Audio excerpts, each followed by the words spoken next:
அன்பார்ந்த இறைமக்களே, கிறிஸ்துவின் மறுப ஜபக்குழுவின் வாயிலாக இன்று உங்களை சந்திப்பதில் நான் பெரும் மகிழ்ச்சி அடைகிறேன். மக்களை, சந்தோஷமாக இருக்கீங்களா? நிறைவாக இருக்கீங்களா? மகிழ்ச்சியாக இருக்கீங்களா? மன அமைதியாக இருக்கீங்களா? மக்களே, மகிழ்ச்சி மன அமைதி தான் நமக்கு நிரந்தரமானது இல்லையா? ஒவ்வொரு நாளும் ஒவ்வொரு விதமான ஆசிரியர் தந்து நம்மளை நிறைவாக ஆசீர்வதிக்கிறார். இன்று அவர் நமக்கு என்ன செய்தி தருகிறார் பார்ப்போமா? திருத்தூதர் பவுல் கொலேசியருக்கு எழுதிய திருமுகம், அதிகாரம் 2, இறை வார்த்தை 4, 6 மற்றும் 7. திறமையாக வாதாடி எவரும் உங்களை ஏமாற்றிவிடக்கூடாதென்றே நான் இதை உங்களுக்கு சொல்கிறேன். கிறிஸ்து இயேசுவை ஆண்டவராக ஏற்றுக்கொண்டீர்கள், அவரோடு இணைந்து வாழுங்கள். அவரில் வேறின்றீர்களாகவும் அவர் மீது கட்டி எழுப்பப்பட்டவர்களாகவும் இருங்கள். நீங்கள் கற்றுக்கொண்ட விசுவாசத்தில் உறுதியாக நில்லுங்கள். நன்றி மிக்கவர்களாய் திகழுங்கள். திறமையாக வாதாடி எவரும் உங்களை ஏமாற்றிவிடக்கூடாதென்று நான் இதை உங்களுக்கு சொல்லுகிறேன். பவுல் சொல்கிறாரு. திறமையாக வாதாடுறவங்க இப்போ இருக்காங்களா இல்லையா? இருக்காங்க. மாதாவே இல்லைம்பாங்க, இயேசு மட்டும்தான் சொல்லுவாங்க, இயேசுமே இல்லைம்பாங்க, பிதா மட்டும்தான் சொல்லுவாங்க, உருவமே வேண்டான்னு சொல்லுவாங்களா? சொல்ல மாட்டாங்களா? சொல்லுவாங்க.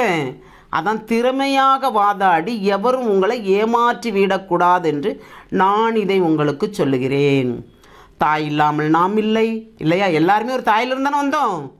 அதை நாம் நினைத்தோம் என்றால் திறமையாக வாதாடுறவர்களுக்கு நாமும் பதில் சொல்ல முடியும். அதுக்காக மூடர்களுக்கு இல்லை.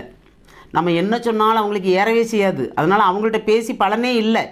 அதனால திறமையாக வாதாடுறாங்களா, நம்மளை திசை திருப்புறாங்களா, அப்படி திருப்புறவங்கள்ட்ட நம்ம ஒதுங்கிடணும். பதில் சொல்ல முடியணும். சரியா? பதில் சொல்கிறதுக்கு ஆவியானவரை கூப்பிடணும். அவர் தகுந்த பதில் தருவார் சொல்வதற்கு. அப்படி நாம் சொல்லும்போது எல்லாமே நிறைவாக இருக்கும். ஏனென்றால் நாம் கிறிஸ்து இயேசுவை ஆண்டவராக ஏற்றுக்கொண்டோம், அவரோடு இணைந்து வாழ்கிறோம். அவர்கள் தான் வேரூன்றி வாழ்கிறோம்.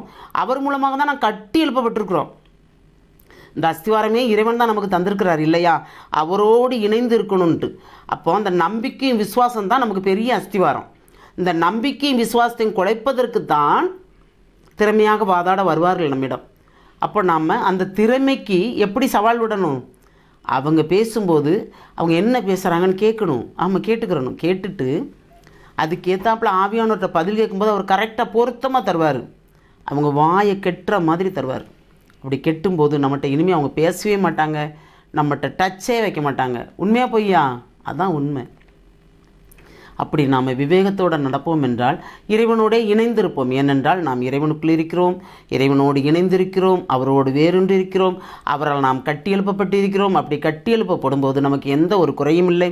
இவ்வுலகில் துன்பங்கள் இருந்தாலும் அத்துன்பங்கள் அனைத்தும் ஒரு நாள் பறந்துவிடும். அந்த துன்பங்களுக்கு மத்தியில் அனைத்தையும் நம்மளை கடந்து போகும்படி செய்வார். எது தேவையோ அதை தருவார். அவர் தருகின்ற வல்லவர் நம்ம கூட இருக்கிறார். அதை மட்டும் நாம் நினைவில் கொள்வோம். ஜெபிப்போமா?